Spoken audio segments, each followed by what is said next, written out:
Food.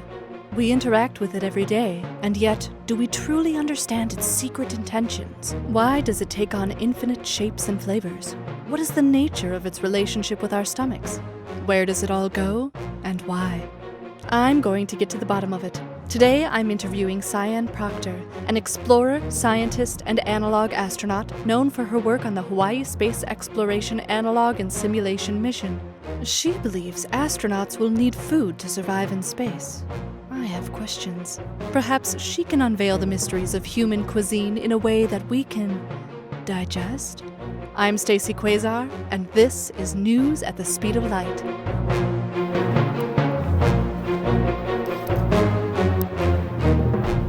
Dr. Proctor, it is an honor to be interviewing you today. Your educational outreach and advocacy for sustainable food solutions is inspiring to say the least. After publishing a cookbook based on your 4-month stint in the High Seas mission exploring new food options for people living in space, I believe the world has much to learn from you. Thank you, Stacey. You taught us that freeze-drying our foods for international shipping would reduce the weight carried by airplanes significantly. Lighter cargo means more room for things like bowling balls. Have you spoken to the bowling alleys of the world about this incredible potential for their industry? You know, that's a good point. I have not. And the reason why is because typically the point of freeze drying and saving that weight is so that you don't ship even more bigger, heavier things like bowling balls. So ideally, we would want to replace that with more food, if possible. So food may or may not be more essential than bowling balls.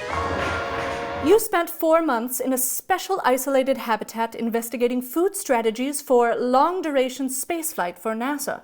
Incredible. Now, when you ordered a pizza, did the delivery people have to come dressed as a rover to keep it authentic?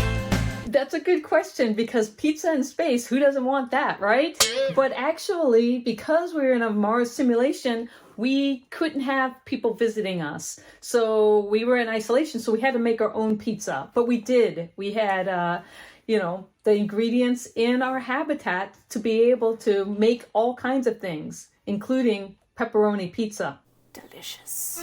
Now, we can assume your Martian kitchen might need things like a rehydrator for your freeze-dried foods, and you'll probably need some standard yet special cooking material. But what about the cute stuff? Is there a fun tile backsplash?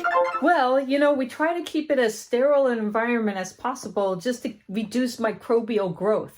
And because when you're living in an isolated environment, we think about going to Mars and there not being anything there, but we're bringing stuff with us. We have microbes on us. The food that we, are eating, we try to make that as sterile as possible. But again, when you start adding water and you're cooking and you're doing all these things, you don't want a lot of places or crevices for things to get into. I personally like just the one solid surface backsplash, maybe with some interesting design in it, but still solid, so you can easily just wipe it down. My heart is racing at the thought of it. Sian, I've recently learned that the fruits and marshmallows in my tasty morning cereals are all just freeze-dried to allow for longer shelf life without losing nutrients. What is something that you've learned lately that made you absolutely weep with joy for life? That's a good question. I just happen to have something right here, which would be freeze-dried apples. It's just a tasty snack that I can enjoy anytime. Instead of having fruit that will spoil or frozen fruit in your freezer, best to get freeze-dried so that it's shelf-stable for a decade, and you can just pull it out anytime for a good healthy snack. What is crunchier than a regular apple? A freeze-dried apple. My goodness. She's a genius. Okay, Sian, last question. Let's say you're cooking on Mars. Suddenly, a Martian shows up and says, "Hey, we're real. We're here to eat with you." Quick, you have to make a tiny table and chairs out of whatever you have in the kitchen. What do you grab?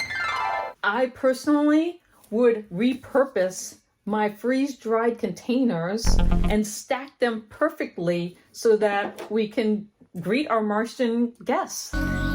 But again, it's about reusing all of that you carry with you to Mars. So we not only do we want to eat the food that's in here, but we want to figure out ways to take advantage of the packaging that's coming with us also.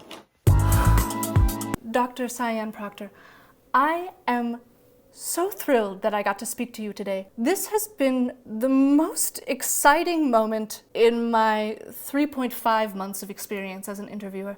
Thank you, Stacey. Thank you.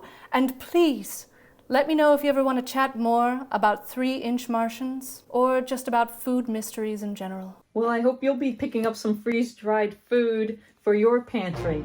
Well, there you have it, folks. You thought it was impossible, but I absolutely got to the bottom of the mysteries surrounding food. The answer? Freeze dry it. Put it in your tiny pocket. Walk out the door. Then you can take it anywhere, including to outer space. I'm Stacey Quasar, and this has been News at the Speed of Light.